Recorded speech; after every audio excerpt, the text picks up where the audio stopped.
You may already be familiar with the Scan Barcodes capability in Standard Time. This page allows shop floor employees to scan barcodes, RFIDs, other types of input, or to speak for the purpose of starting and stopping timers, to deduct from inventory, add to inventory, and other types of scans. There is another capability on this same page called Tap to Start, which is the topic of this video. So I'll go ahead and tap on that. That opens up this new block. I'm going to close this just for the moment and show you that there's another way for you to open it, and that is with this menu. You can drop down to Tap to Start and then the block opens. This operates exactly like scanning barcodes except with tapping. So I'll go ahead and tap on User, then tap an employee, tap on Project, choose a project, and then choose a task.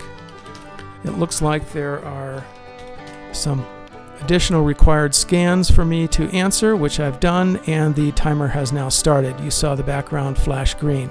So let's go to the time logs page. You can see this time log has a start time but no stop time. Let's go back to the Scan Barcodes page. This automatically clears after 60 seconds, but you can clear it by clicking this icon.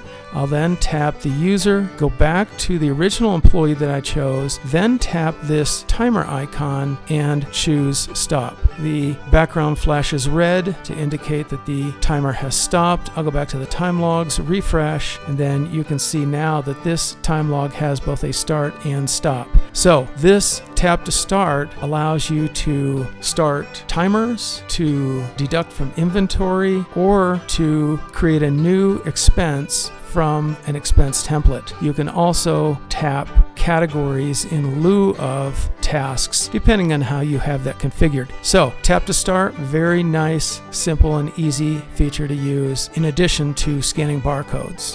Hope you like it.